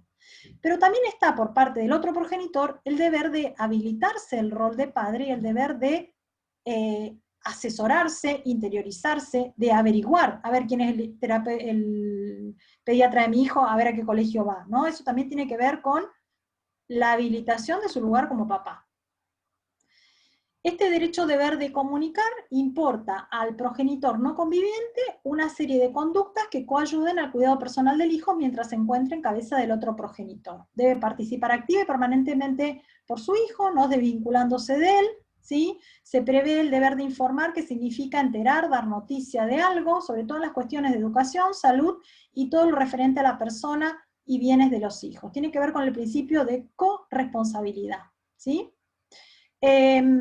Y fíjense que el 653, cuando habla de las pautas que va a tener el juez para otorgar el cuidado personal unilateral, dice en el inciso A, la prioridad al progenitor que facilita el trato regular con el otro. Por eso se entiende que las conductas que tienden a retasear información, ocultar, deformar información, tergiversar la información al otro progenitor, importan decisiones que puedan generar, digamos, una consecuencia para no otorgar el cuidado personal unilateral en favor de ese padre que lo está pidiendo, ¿sí? Y Y esta es la última parte, el plan de parentalidad, que es una innovación que trae el Código Civil y Comercial, que es la posibilidad que se le da a los padres de poder consensuar todas las cuestiones que tienen que ver con la vida de los hijos una vez que puede acaecer la separación o el divorcio. Los progenitores pueden presentar un plan de parentalidad relativo al cuidado del hijo, que puede contener lugar y tiempo en que el hijo permanece con cada progenitor, responsabilidades que cada uno asume, régimen de vacaciones, día festivo y otras fechas significativas para la familia, un régimen de relación y comunicación con el hijo cuando reside con el otro progenitor. Este plan de parentalidad propuesto puede ser modificado por los progenitores en función de las necesidades del grupo familiar y del hijo en sus diferentes etapas. Los progenitores deben procurar la participación del hijo en el plan de parentalidad y en su modificación. Siempre, chicos, tienen que tener en cuenta que todas las cuestiones de familia son mutables. ¿Qué quiere decir? Que se pueden modificar. No es lo mismo hacer un plan de parentalidad cuando el niño tiene 3 años que hacer un plan de parentalidad cuando el niño tiene 12 años. O cuando el adolescente tiene 14 años. ¿Sí? Hay que tener en cuenta la edad, la capacidad progresiva, las necesidades que tiene el hijo, las necesidades y las cuestiones familiares que cada uno de los padres pueda llegar a tener con la organización familiar, con su trabajo y con otras cuestiones que inciden directamente en el plan de parentalidad. Entonces, es una facultad que se le da a los padres a que puedan acordar la modalidad tanto del cuidado personal como las responsabilidades que cada uno de ellos asume, ¿sí? Colocar el régimen de vacaciones, con quién va a pasar las vacaciones, que si hay fechas significativas de cumpleaños de familiares referentes afectivos, régimen de fechas significativas en cuanto a los cumpleaños de los progenitores, día del padre, día de la madre, día de cumpleaños de los chicos, todo eso está en el plan de parentalidad. Es mutable, como les dije antes, y hay un principio de coparticipación en el cual no solamente participan ambos progenitores, sino que también pueden participar los niños, niñas y adolescentes de acuerdo a su edad y grado de madurez. Si no hay plan de parentalidad, o hay plan y no se homologa, el juez puede fijar un régimen de cuidado de los hijos, priorizando siempre el cuidado personal compartido indistinto, ¿sí? Siempre, excepto que eso no sea lo más beneficioso, ¿sí? Y cualquier decisión en materia de cuidado personal del hijo debe basarse en conductas concretas del progenitor que puedan lesionar el bienestar del niño o niño adolescente, no siendo admisibles discriminaciones fundadas en el sexo, orientación sexual, la religión, las preferencias políticas o ideológicas o cualquier otra condición. Es decir, yo no puedo reclamar un cuidado personal unilateral basándome en la condición o en la orientación sexual de uno de los progenitores. Este artículo me lo impide y hay vasta jurisprudencia, tanto nacional como internacional, en la cual no se permite discriminar en razón de el sexo, orientación sexual, religión, preferencias políticas o religiosas para plantear, por ejemplo, un cuidado personal unilateral considerando que está en riesgo con el otro progenitor porque tiene una determinada orientación sexual. Esto ya lo vimos más o menos, así que es una repetición. Y con eso terminamos esta bolilla. ¿Tienen alguna... A esta bolilla no, mañana seguimos, porque es muy larga esta bolilla, pero la clase de hoy la terminaríamos. ¿Tienen alguna pregunta para hacerme? ¿Está todo muy claro? Bueno, es un tema muy lindo, responsabilidad parental, y hay muchísimos fallos, jurisprudencia, que daría para otra clase comentarla, porque hay muy lindas cosas que se han hecho en la jurisprudencia como para comentarla, pero el tiempo no nos da. Así que bueno, mañana continuamos con esto. Mañana vamos a ver la última parte de esta unidad. También es muy larga la unidad, así que bueno, vamos a tratar de darla toda, y si no... le dejaré igualmente el power. Bueno, Profe, el ¿sí? último artículo que habías mencionado, ¿no es consecuencia de todo el tema jurisprudencial de el fallo de Atala de Rifo? Sí. Bien, y ese fallo es buenísimo, ese bájenselo para verlo, porque habla todo de la orientación sexual de la mamá de las nenas, y que llegó a la Corte Internacional a la Corte Internacional ay, no me sale, a la Corte Interamericana de Derechos Humanos, en la cual se sanciona al Estado chileno por esta discriminación basada en la orientación sexual de esta mamá. Sí, es una de los basamentos también, sí, totalmente. Otra pregunta, que no sé si la hicieron en otra clase. ¿Cómo va a ser el parcial? No lo sé todavía.